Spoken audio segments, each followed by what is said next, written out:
त्यांनी असं विश्लेषण केलं की राज ठाकरे हे न राजकारण करता युतीच्या आणि मराठीच्या मुद्द्याला धरून त्यांनी भाषण केलं. उद्धव ठाकरे मात्र राज ठाकरेंनी सांगितलेलं असताना देखील राजकारण आणायचं नाही, त्यांनी पूर्णतः राजकीय भाषण केलं. अशा प्रकारे महायुतीतल्या अनेक नेत्यांनी कालच्या महायुतीतले नेते काय बोलतात त्याच्यावरती कालच्या मेळाव्याचं यश अपयश ठरत नाही.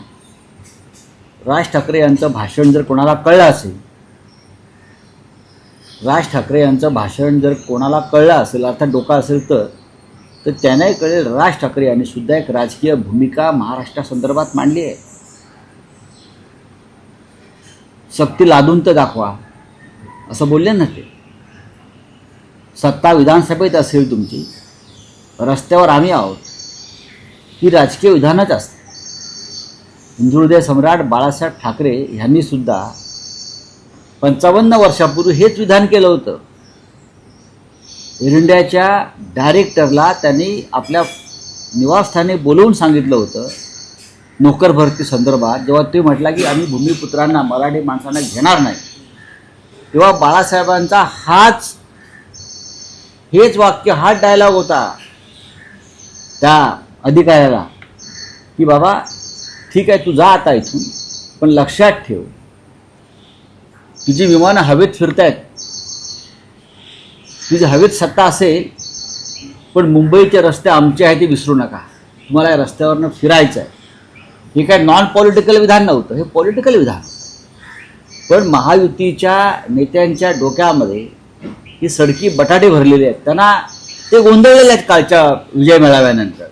विशेषतः 2 ठाकरे बंधू एकत्र आल्यानंतर त्यांचं डोकं चालेनासं झालेलं आहे आणि त्यातून ते अशा प्रकारची विधानं करतायत. ठाकरेंना काय बोलावं हे सांगावं लागत नाही. मग उद्धव ठाकरे असतील, राज ठाकरे असतील, त्याआधी बाळासाहेब ठाकरे, प्रबोधनकार ठाकरे, फार मोठी परंपरा आहे. लेखणी आणि वाणीच्या आणि कुंचलाच्या माध्यमातून ठाकरेंनी महाराष्ट्रावरती आपलं साम्राज्य स्थापन केलं.